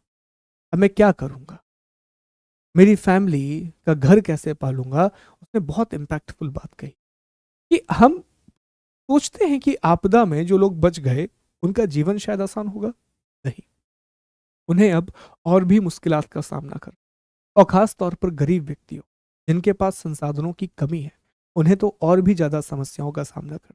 और मैं एक बार और बताऊं आपको, सिर्फ गरीब नहीं, गरीब नहीं, सबसे ज्यादा भयंकर जो इसमें प्रभाव झेलते हैं, वो झेलते हैं लोअर मिडिल क्लास। एक बहुत अच्छी रिपोर्ट थी और बहुत अच्छा आर्टिकल आया था द हिंदू में, अमेजिंग आर्टिकल, उसी तुर्की और सीरिया के टाइम पे, उसमें बहुत अच्छा उन्होंने पॉइंट निकाला। वो पॉइंट मैं आपको बता रहा हूँ कि आपदाओं का सबसे बुरा प्रभाव, आपदा, महंगाई, भ्रष्टाचार, इसका सबसे बुरा जो प्रभाव होता है वो लोअर मिडिल क्लास पे होता है। क्यों? क्योंकि लोअर मिडिल क्लास वो वर्ग है समाज का जो बहुत समय तक गरीब था, और हाल ही में वो गरीबी से उठा है, रिसेंटली वो गरीबी से उठा है, और बहुत मेहनत करके वो पहुंचा कहां पर? लोअर मिडिल क्लास में। लेकिन आप सोचो, कोविड आया, उस बेचारे ने जितनी सेविंग इकट्ठी की लोअर मिडिल क्लास में पहुंचने के लिए, कोविड ने एक झटके में छीन, एक झटके में उसका घर वापस चला गया, और दोबारा से फिर वो गरीब हो गया। अब फिर उसे उतने ही साल लगेंगे लोअर मिडिल क्लास में आने। वो अपने बच्चों को अच्छे स्कूल भेजने लगा था, वो अपनी बेटी को स्कूल भेजने लगा था, कॉलेज भेजने लगा था, कोचिंग की तैयारी करवाने लगा, लेकिन एक झटके में वो वापस पीछे चला। बहुत अच्छा एनालिसिस था कि इसका सबसे ज्यादा जो नुकसान होता है, सबसे ज्यादा जो नुकसान होता है वो किस पर होता है?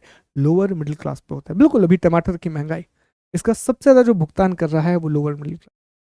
ओके, तो वो चीज है, तो ये भी आपको ध्यान रखना है। ये एक पर्सपेक्टिव है, जो आप आंसर लिखेंगे, जब आप बताएंगे, तो इन चीजों में ये चीजें ना बड़ी बहुत इंपैक्ट डालती है।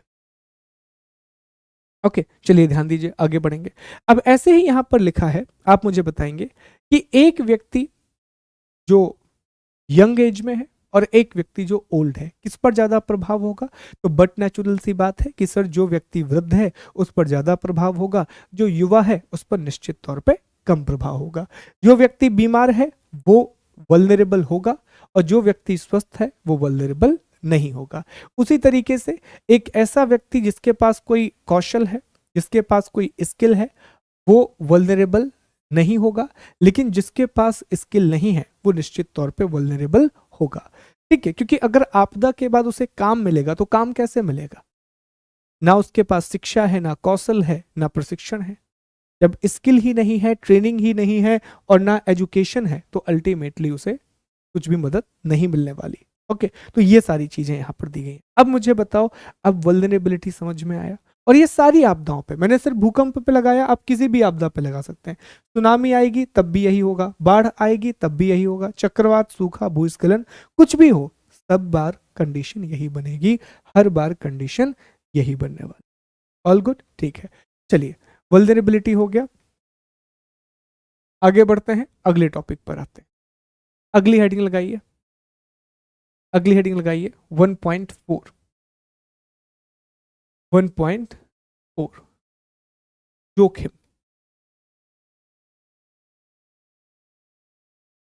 रिस्क। कोई भी चीज किताब में पढ़ने से पहले खुद सोचा करो। कोई भी चीज किताब में पढ़ने से पहले खुद सोचा करो।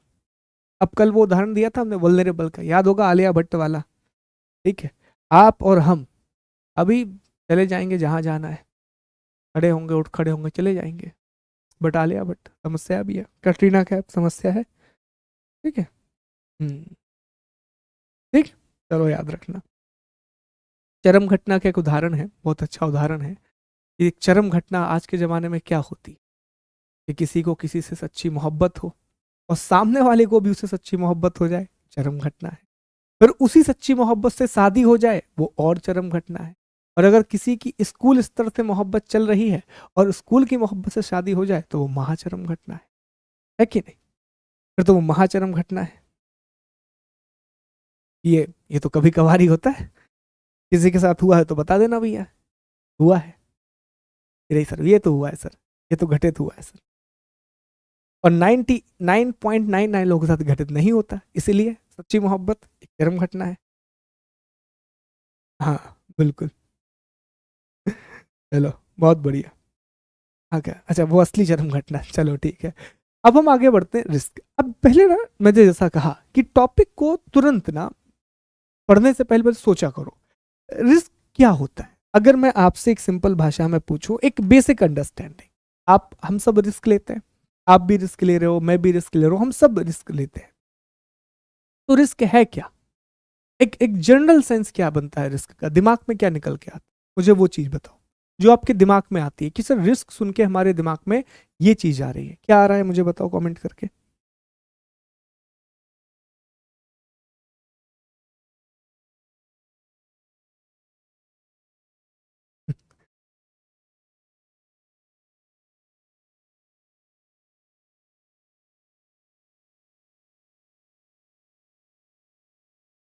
बताइए, जल्दी बताइए। लाभ और हानि, बहुत बढ़िया।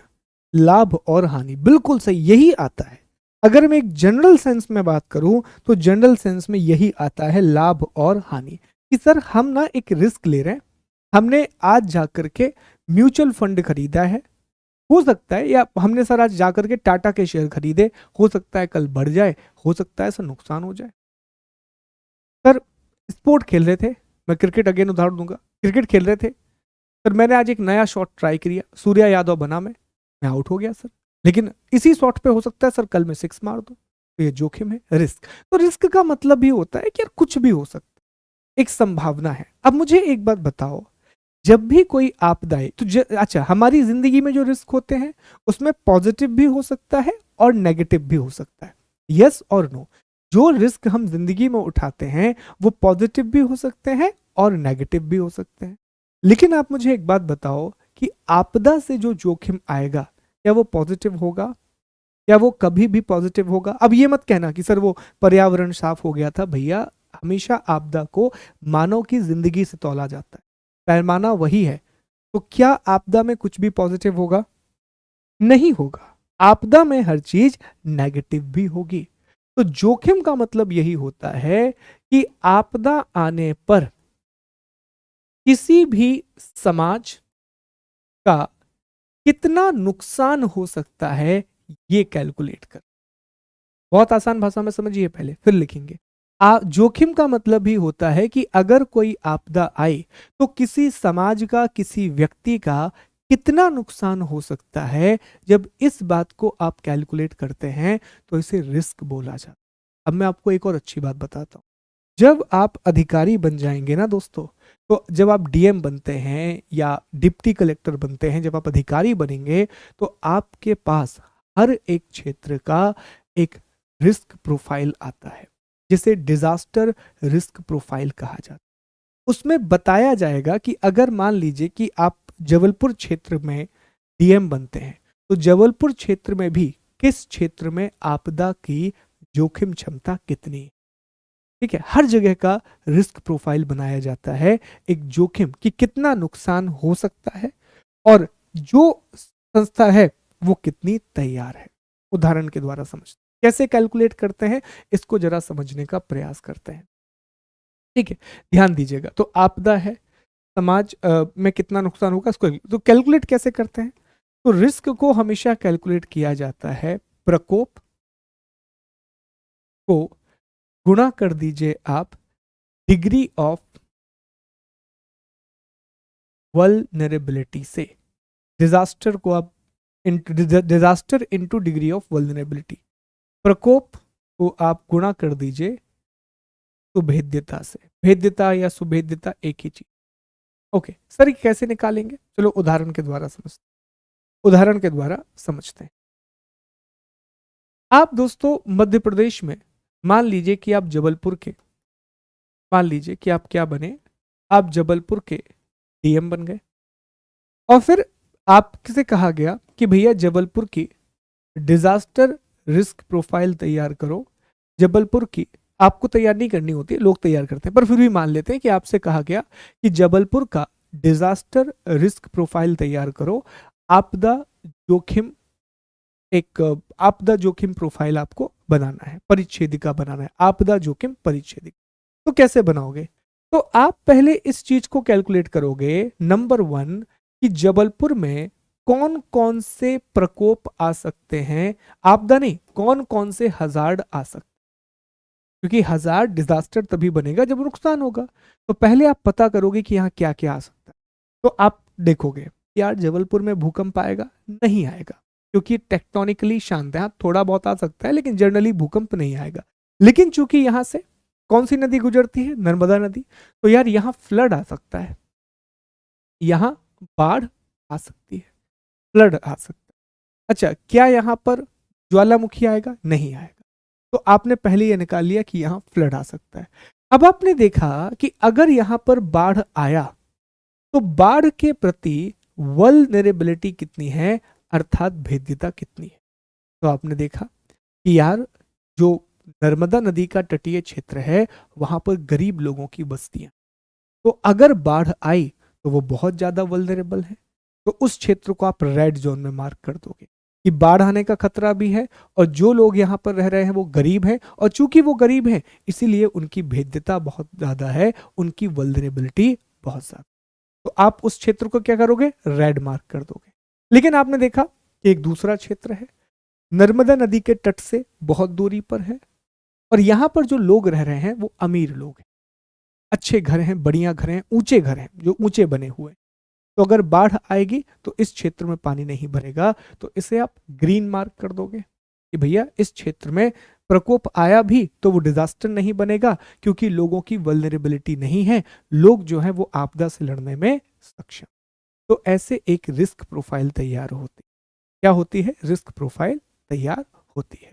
फिर ये भी पूछा जाएगा कि इसे कम कैसे करोगे, तो उसके तरीके अलग अलग होते हैं। चलो लिख लिया जाए। अब तैयार हैं आप लोग,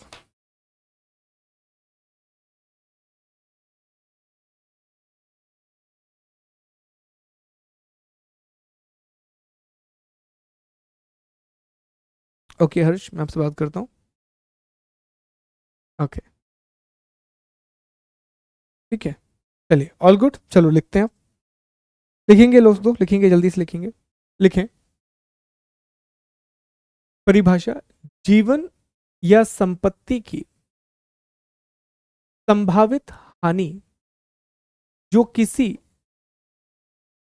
प्रणाली या समाज को आपदा की अवधि में हो सकती है।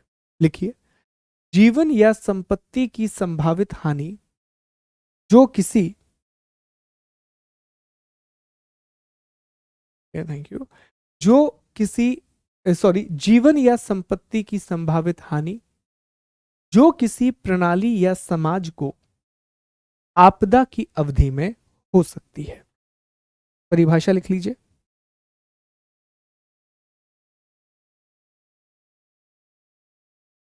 ठीक है, इंग्लिश में लिखिए, the potential loss of the potential loss of life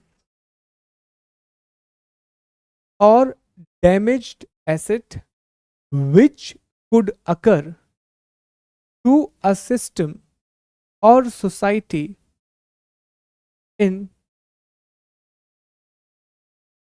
a disaster. In a disaster. या during the disaster कर लो, society during the disaster. The potential loss of life or damaged asset which could occur to a system or society during the disaster. ठीक है, during the disaster. चलो दूसरा point लिखो, second point लिखें। दूसरा point लिखेंगे जोखिम का मूल्यांकन, एज इट इज लिख लो। जोखिम का मूल्यांकन बराबर खतरे की संभावना गुणा भेद्यता का स्तर। लिख लीजिए, जोखिम का मूल्यांकन बराबर, जोखिम का मूल्यांकन बराबर खतरे की संभावना गुणा भेद्यता का स्तर। और यहीं पर लिख लीजिए 3 मार्क, ये 3 नंबर में पूछा जा सकता, ठीक है, 3 नंबर में ये पूछा जा सकता। It can be asked in the 2-3 mark. Okay, बिल्कुल। Risk is equal to, risk is equal to probability of hazard into degree of vulnerability, into degree of vulnerability. Risk is equal to probability of hazard into degree of vulnerability. 3 mark.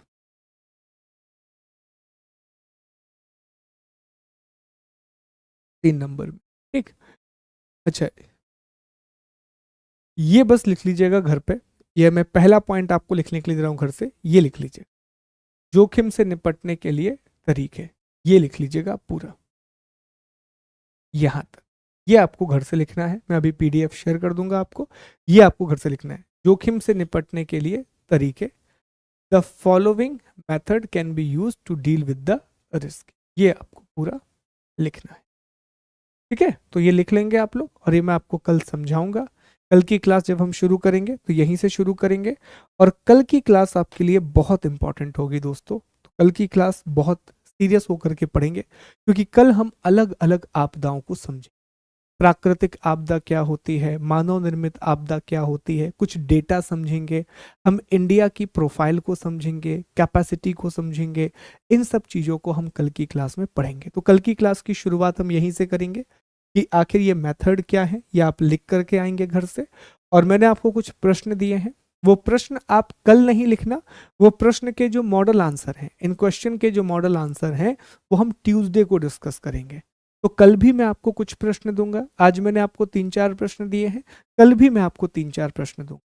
फिर हम Tuesday के दिन इनके model answer पहले discuss करेंगे, और फिर हम टॉपिक को आगे बढ़ाएंगे, ठीक है। तो आपको समय भी मिल जाएगा और सारी चीजें आप अच्छे से कवर कर लेंगे, ठीक। समझ आ रहा है? Thank you so much, take care, god bless you all. बताइए, कोई डाउट है इसमें? Thank you so much, thank you Megha. कोई डाउट? और अंकित, अब मुझे लगता है आपका डाउट क्लियर हुआ होगा। आपका डाउट यही था ना कि सर क्या करें, पीडीएफ भी आप दे रहे हैं और लिखवा भी रहे हैं, तो हमें क्या करना चाहिए। तो मेरी आपको सलाह यह है, अगर अभी भी आप लोगों के मन में ये डाउट है, तो इसमें परेशान होने की बात नहीं है दोस्तों। आपको लिखना है जो मैं क्लास में लिखवा रहा हूँ, पीडीएफ बस मैंने आपको पढ़ने के लिए दिया है। पीडीएफ आपको पढ़ना जरूर है, लेकिन प्रायोरिटी आपकी नोट्स पर रहेगी। जो मैं क्लास में लिखवा रहा हूँ वो आप लिखेंगे, वही आपके मुख्य नोट्स हैं। हाँ, कई बार ऐसा होगा कि मैं कुछ पॉइंट आपसे कहूंगा कि आप जगह छोड़ दीजिए, और जगह छोड़ने के बाद ये पॉइंट आप पीडीएफ से लिख लेना, क्योंकि वो as it is point dictate कराने का कोई मतलब क्लास में नहीं है। तो उम्मीद करूंगा अंकित, ये वो डाउट आपके दिमाग में